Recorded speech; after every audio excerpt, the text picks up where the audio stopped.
welcome back to Black Gun. Today we're going to be doing a review on LWRC's PDW.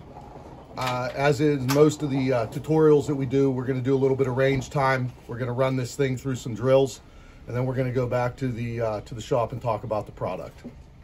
Okay, so without much ado, let's see what she can do.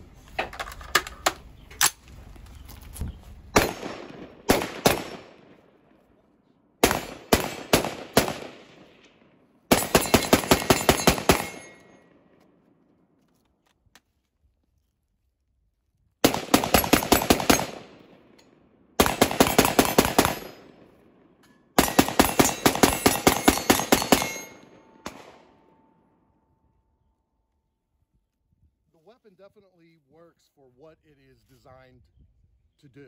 It is, you know, your standard assault rifle. It is a niche weapon. It was designed to be a PDW, which is a personal defense weapon. She works flawlessly, as what you would expect from LWRC. The first thing that I notice right away is the proprietary stock.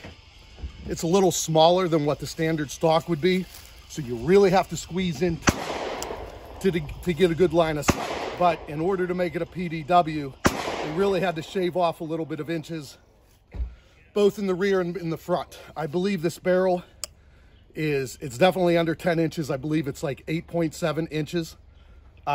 Very accurate for what it is. We're gonna go over the materials a little bit later. And I think the one thing that I noticed was how it performs. You can tell a difference between a weapon that is direct impingement, which is the gas running directly from, you know, either the mid or upper part of the barrel. The gas runs back directly into where the bolt is, actuating the bolt. In the LWRC, it has a short stroke gas piston, and all of the gas is relieved up front, which actuates this piston, therefore pushing the bolt back. Some of the positives to this system, well, I mean, to be honest with you, there's going to be a lot of positives to this system over direct impingement. Some of the positives are, if there's water inside of this gas system, it won't rupture. A direct impingement system, if you get a lot of water inside that, such as, you know, you're in heavy rain, you're running through a creek, you're stuck in a river, you have to come up, you have to engage someone. If that small gas tube is filled with water, it's going to rupture. Whereas this short stroke gas piston system is going to function flawlessly. The next segment of this, we're going to do this in slow motion so you can actually see how this gas system functions. So we're going to start with that now.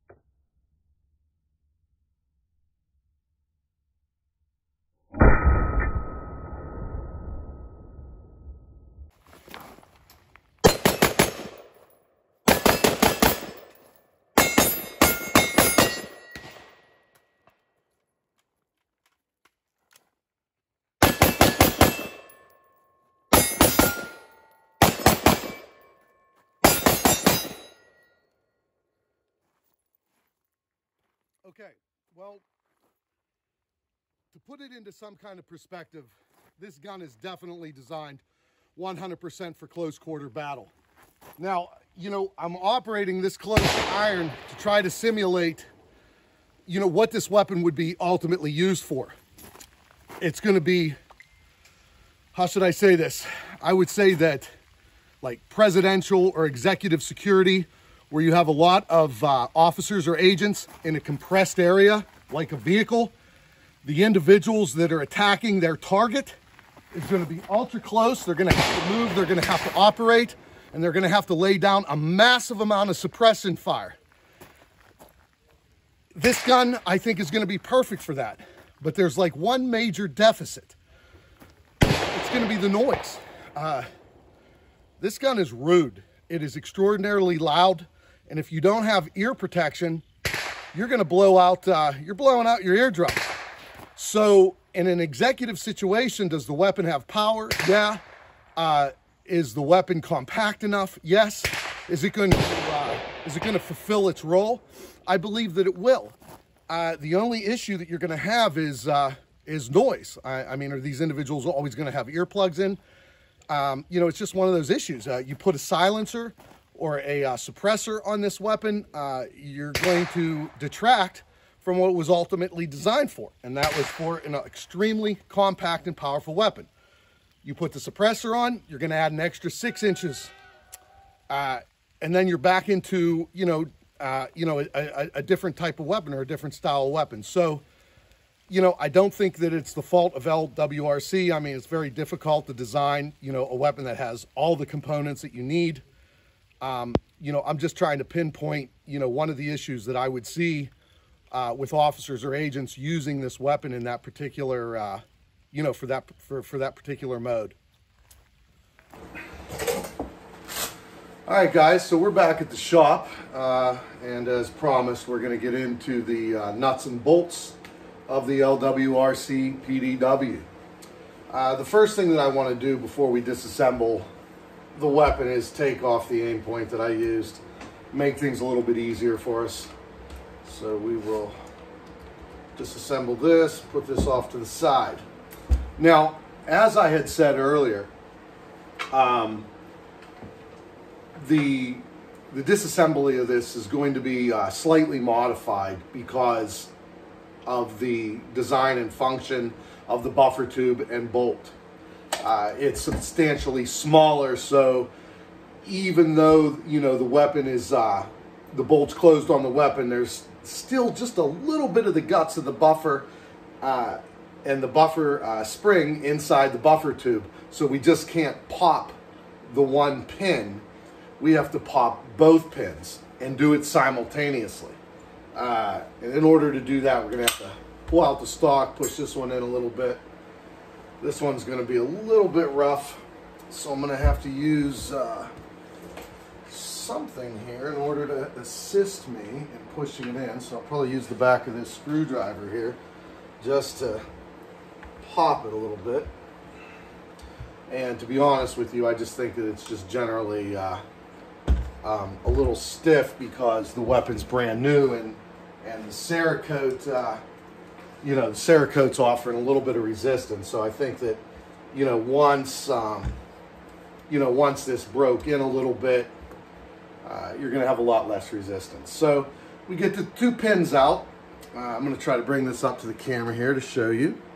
So we have both pins extracted to the one side, and it's going to pump out in a way, as you can see here, the spring pushes. So once we get that disassembled, we can then pull the charging handle out, get the bolt out, which is attached to the spring here, and charging handle pretty much disassembles the same way as it is pretty much standard.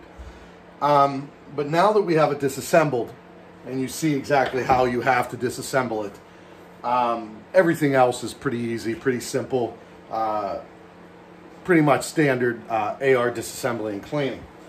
But that's kind of where it ends with the LWRC as far as average. The upper and lower receiver is forged, which is the preferred method of manufacturing this. But it is also a TDP plus weapon, which means that it goes way beyond the technical data package. And what that means is that the tolerances are extremely tight. The tolerance standard for technical data package is going to be 0.01. The average tolerance for an LWRC weapon is going to be 0.005, which basically translated to layman's terms means that these pieces fit damn near pretty perfect. The other amazing part of this is this finish on the bolt. As you can see, you know, it has a nickel type finish, and it is actually a proprietary finish called, I believe it is Nicor is the name for that. And what it is it's a mixture of nickel and boron, which actually creates its own lubricity.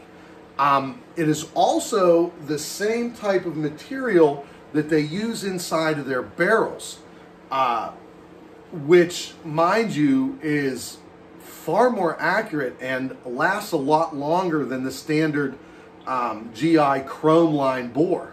Now, the barrel is also made, I'll bring this up to you here so you can take a look at it. Maybe we could take this apart here and then I'll show you.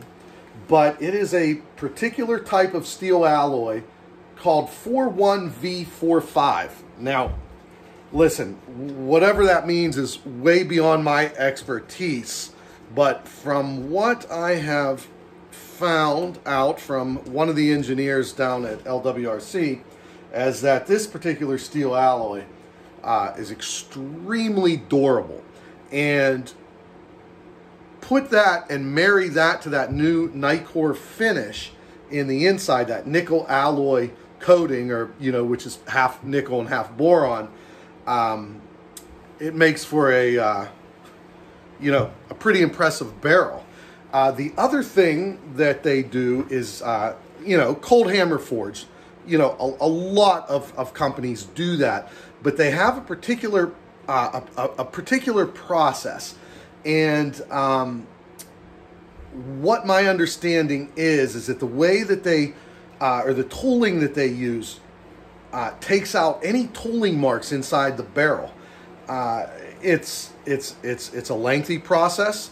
You pay for it in the price point, but the end result is, you know, a package that is far superior to many of the AR-15s that are out in the field today. The coating as well, which is pretty amazing, is also used on the hammer and most of the trigger assembly. So you get this long wear lubricating coating on any of the parts that's really being used quite heavily inside of the weapon. And the thing of it is you know, you're getting all these amazing products, you know, but again, you're paying for it, you know. And I've said this once, and I'll say it again: not all AR-15s are alike. You got a lot of companies out there. I'm not going to mention who they are. They use a poor quality alloy. I believe it's a aluminum alloy mixture called 6061. It is it's substandard. I don't think any of the weapons that I would ever purchase would be made from that product.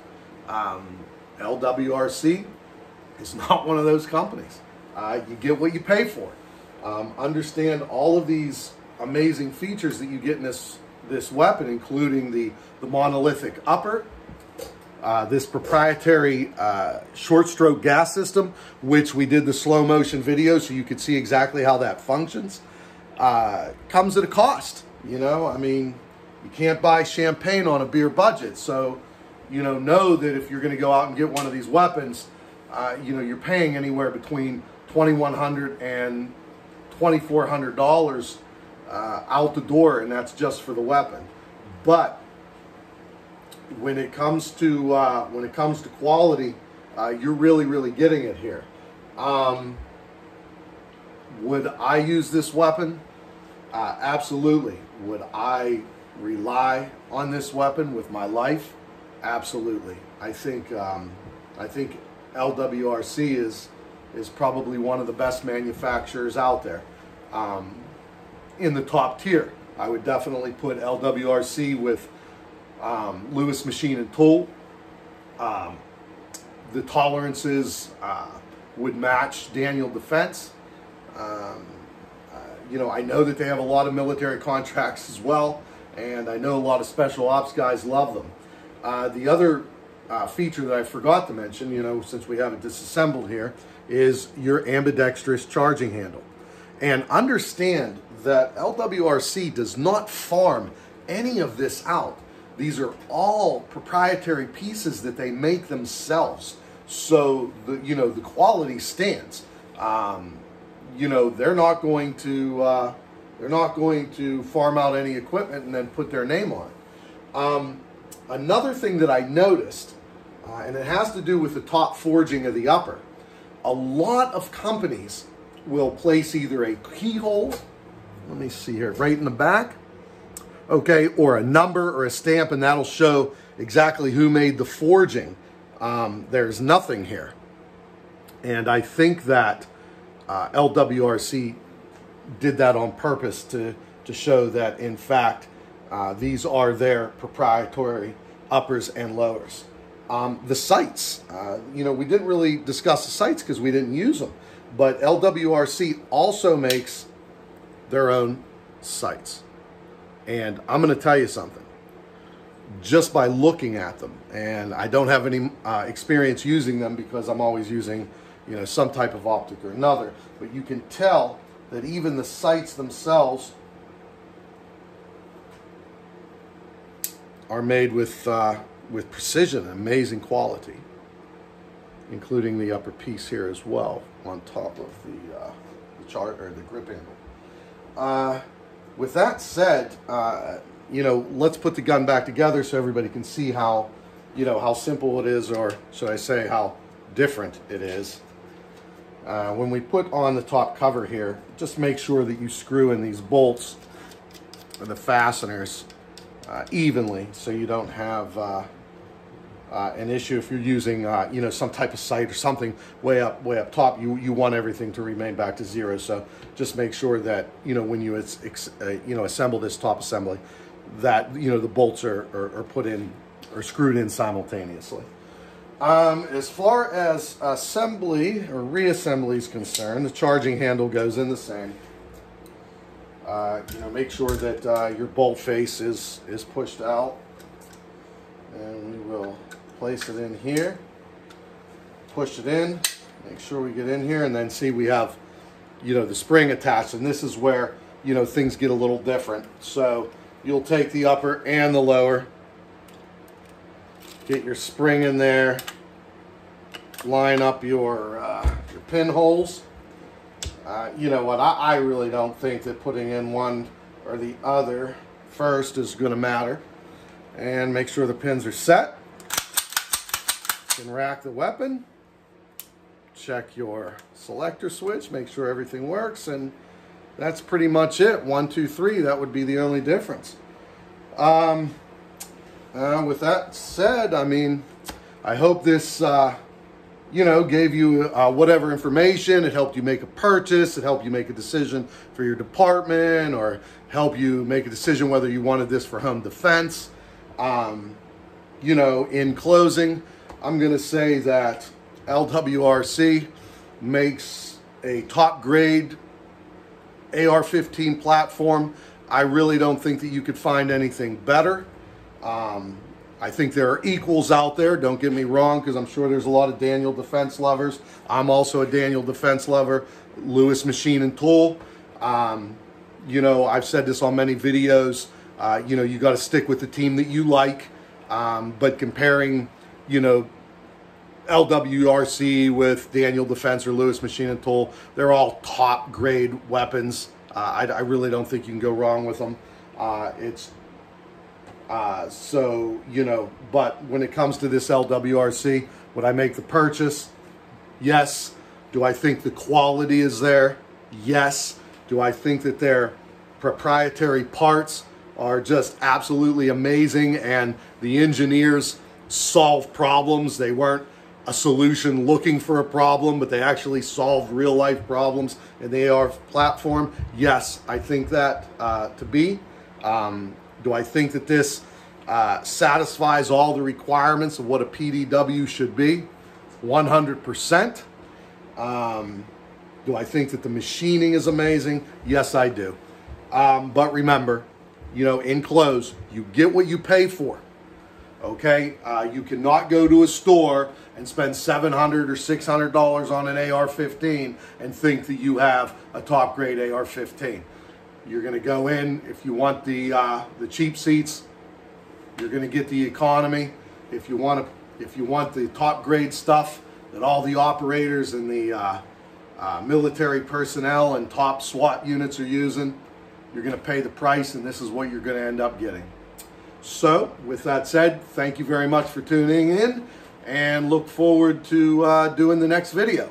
But remember, you know, you don't have to hit like and subscribe. I'm not doing this for any other reason but getting some information out there. But if you want to send me, you know, an email or throw a product out that you would like me to review, feel free to do so. And if I get enough people asking for that product, I'll make sure that we get one in here and we do the review. All right, guys. Thank you very much, and happy shooting.